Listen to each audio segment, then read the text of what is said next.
जमीन के बारे में माननीय डीएम साहब से भी मैंने कहा, अध्यक्ष जी, और मैं सुझाव दिया या तो गंगा पर टावर था, अभी कहाँ जमानिया था इसका प्रस्ताव और जो टावर लाइन का कार्य, नया लाइन का कार्य नहीं होगा, लाइन हमारी क्लियर रहेगी,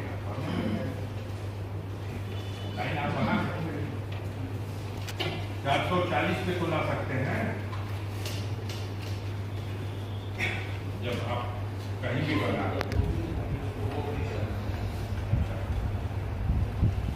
नहीं, हम जमानिया के नहर फरीदपुर नहर उसिया के पास और जिसकी चर्चा हो, देखिए, हम आपसे कहना चाहते हैं और आपके माध्यम से, आपके चैनल से कहना चाहते हैं और आपके चैनल के माध्यम से भारत की जनता से कहना चाहते हैं कि मोदी जी ने जब धमकी दी थी कि टैरिफ लगा देंगे, तो उसको बहुत हल्के में लिया गया। हमारे देश की मीडिया ने, अभी लागू नहीं हुआ था, धमकी थी 25% की, तो बस एक मिशन चला दिया। परिणाम यह हुआ कि 25% पहले कहा, फिर 24 घंटे के बाद उसको 50% कर दिया। अब 50% भी उसने कहा कि अभी लागू नहीं कर रहे हैं, घोषित करते हैं 50% और लागू करेंगे 27 तारीख को। लेकिन हालत ऐसी आ गई कि परसों 27 थी, परसों वो लागू हो गया। बड़ा गंभीर सवाल है, 20 लाख से ज्यादा लोग बेरोजगार हो जाएंगे। सूरत की, कानपुर की, अहमदाबाद की टेक्सटाइल मिलें बंद हो रही हैं, बंद हो गई हैं। भिवंडी की तब तिराह मच गया है हर तरफ। आपके बगल में भदोही में कानून उद्योग ठप हो गया है। आप सारे मीडिया के लोग खबरें चलाइए, लेकिन संभाल के चलाइए। जब समय से पहले ज्यादा उछलता आदमी तो कभी कभी दांव उल्टा पड़ जाता है। ट्रंप की जीत को हम एक उत्सव के रूप में इस देश में मनाए। अब की ट्रंप जीत गया, जैसे वो हमारी जीत थी। और उसके बाद की परिस्थिति जो आई, तो इतना लानत मलामत कर दिया कि टैरिफ दुगुना हो गया। और जब 50% लागू कर दिया, तो हमारे देश की, अंतर्राष्ट्रीय स्तर पर हमारे देश की मीडिया का क्या मुकाम है उसको मैं नहीं बताऊंगा, मुझे शर्म आ रही है। लेकिन डंके की चोट पर लिखा बहुत से मीडिया के लोगों ने, दिखाया और बोला कि मोदी के ट्रंप के टैरिफ लगाने का कोई असर भारत पर नहीं पड़ेगा। मोदी ने उसकी काट निकाल ली और ये देश की जनता को गुमराह करने के अलावा कुछ भी नहीं था। कोई काट नहीं निकली, उसका असर नहीं पड़ेगा, यह कहना एक कोरी बकवास थी। असर पड़ा है, नुकसान उठाना पड़ रहा है। ऐसे हालात के लिए आज देश में, बाजारों में ऐसे ही रौनक खत्म है। और इस टैरिफ की मार से अब 2 ही मिनट में हम ट्रंप की जय बोलते हैं, अब 2 ही मिनट में हम ट्रंप को दुनिया की लानत मलामत भी करते हैं। तो आज कुल मिलाकर के जिस वजह से वो पीछे पड़ा, पार्लियामेंट चल रहा था, जब हमने एक बयान दिया था, मीडिया के लोग अजीब अजीब सवाल करते हैं। हमने यही कहा था कि सारा देश मोदी जी और सरकार के पीछे खड़ा था, सारा संपूर्ण विपक्ष खड़ा था। जब वहां घटना हुई पहलगाम में, तो इसका मुंहतोड़ जवाब दिया जाए। जवाब दिया गया। जवाब देने के बाद आगाज तो अच्छा था, लेकिन जो उसकी समाप्ति हुई है वो इतनी बुरी थी कि शर्मिंदगी का एहसास हुआ कि ट्रंप ने अमेरिका में बैठ के ऐलान कर दिया कि हमने सीज फायर करा दिया। और उसके घंटों बाद पाकिस्तान और इंडिया के लोगों ने भी यह स्वीकार किया कि हां, युद्ध बंदी हो गई और सीज फायर हो गया। आज वो ट्रंप हमारे देश के प्रधानमंत्री पब्लिक मीटिंग में जाके कह रहे हैं कि ट्रंप का फोन आया था कि वापस जा रहे हो तो हमारे यहाँ चाय पी के चले जाओ, लेकिन हमने कहा नहीं, मेरा प्रोग्राम है, मैं रुकूंगा नहीं। और उसके बाद फिर दूसरे दिन वो आया, और दूसरे दिन यही नहीं आया कि मैंने बंद कराया, ये भी कहने आ गया कि 5 फाइटर जेट गिरे हैं। आखिर वो हाथ धो के पीछे क्यों पड़ा है? क्यों इस तरह से भारत को अपमानित कर रहा है? रोज वो टैरिफ लगा करके और भारत के लिए और प्रधानमंत्री के लिए क्यों इतना आक्रामक, क्यों इस तरह की? अगर उसके जवाब नहीं दिए जाएंगे तब तो जो आम चर्चा है, अडानी जी का मामला वहां पानी मर गया है, इनके खिलाफ कोई मामला दर्ज कर लिया गया है, उनका सम्मन भारत सरकार को भेज दिया गया है, और अडानी जी को बचाने के लिए अब हमारे मुंह से आवाज नहीं निकल रही है और वो मनमानी करता जा रहा है। देश अवाक है।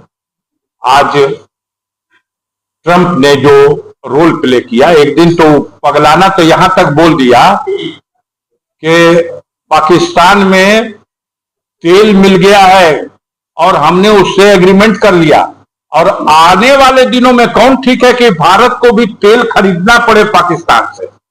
अब पता नहीं आपने सुना ये खबर या नहीं सुना। तो जब वो इस सीमा तक हमको लखेद रहा है तो हमको भी अपनी पॉलिसी को तय करना चाहिए और उसका मुंहतोड़ जवाब देना चाहिए। भारत की जो विदेश नीति है उसमें कहीं ना कहीं हम विफल हो रहे हैं। एक भी दुनिया का देश ऐसा नहीं है जो खुल्लम खुल्ला भारत के पक्ष में खड़ा होके और ठोक करके बोल दे। इसराइल और ईरान के सवाल पर भी हमारी नीति ऐसी है कि हम वैसे तो शो करते हैं, हमारी मीडिया खबरें चलाती है कि हम इसराइल का समर्थन कर रहे हैं। हमारी शुरू से यह नीति रही है भारत की कि हम स्वतंत्र फिलिस्तीन का समर्थन करते रहे। माननीय अटल बिहारी वाजपेयी का पार्लियामेंट के अंदर या पार्लियामेंट के बाहर जो भारत सरकार का स्टैंड था उसको देख, लेकिन आज हमारी यह नीति है कि अखबारों में खबर छपवाएंगे इसराइल के समर्थन की, और जब वोट डालना होगा यूएनओ में तो इसराइल के समर्थन में वोट नहीं डालेंगे, हम वॉकआउट कर जाएंगे। हमने वॉकआउट किया है भारत ने, पता कर लीजिए। तो ना हम ईरान के रहे और ना हम इजराइल के रहे, और बाकी दुनिया में श्रीलंका हो, बांग्लादेश हो, नेपाल हो, भूटान हो, इकन्नी दुअन्नी अठन्नी जितने भी छोटे बड़े देश हैं, कोई भी खुल्लम खुल्ला भारत के साथ कोई बात करने का। अब रूस से भी हम बतियाते हैं, दुगाल तेल उनका ले रहे हैं। सबसे इंपॉर्टेंट बात है, सुनिए, दिखाइएगा या मत दिखाइएगा, ट्रंप के टैरिफ से भारत की जनता के पेट पर लात पड़ी, और रूस से जो तेल खरीदा जा रहा उसका लाभ अडानी और अंबानी के खाते में जा रहा।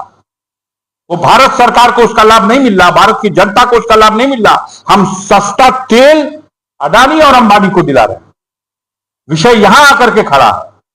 इसलिए इस गंभीर विषय पर हमारे मीडिया के भाई बड़ी जल्दी से, आज हम जापान गए हैं, कल हम मुल्तान गए हैं, अभी तो एक पर्चा भरा गया है, अब वो पर्चा भरा गया है उपराष्ट्रपति के चुनाव का, और वहां इंडिया गठबंधन एक होकर के वोट डालने जा रहा है 9 तारीख को।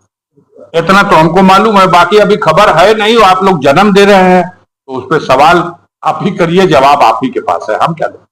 आज तो एक ही पर्चा भरा। क्या है, सारे लोगों के अपने वक्तव्य होते हैं, किस प्रसंग में क्या कहा जाता है, कितनी झूठी कितनी सच्ची खबरें, उसमें सब में टीका टिप्पणी करना मुनासिब नहीं। बिहार तो चर्चा में है, बिहार चर्चे में है, खतरनाक चर्चा है। वहां इंडिया का सफाया होने जा रहा है। हार नहीं होगी, ऐसी हार होगी कि आह करके कमर पकड़ के बैठ जाएगी। ये नहीं है कुछ सफाया, ये बिहारी जगह है बहुत दिन के बाद, और देश में बदलाव की क्रांति बिहार की धरती से शुरू होने जा रही है। जबरदस्त एकजुटता है, हर समाज वर्ग के लोग ये मन बना लिए कि ये जो ठगने वाले लोग हैं इन लोगों से मुक्ति पाई जाए। और अजीब है, बिहार के नक्शे पर हमारे माननीय ओम प्रकाश जी आज बिहार की ड्यूटी पे गए हुए हैं। हम लोग भी जाने पे हैं, गंगा के उस पार बिहार है, गंगा के इस पार गाजीपुर है। तो जो खबरें मिल रही हैं, मैं गया भी था 2 दिन 3 दिन वहां रह के आया, मुझे तो लगता है कि बहुत ही बुरी तरह हार जाएंगे लोग।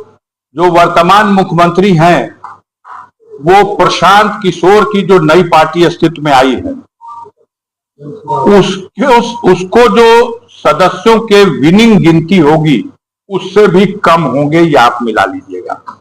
जो प्रशांत किशोर की जन स्वराज पार्टी की गिनती होगी और जो नीतीश कुमार के पार्टी की जदयू की जो गिनती होगी, मिला लीजिएगा, यहां आ गए।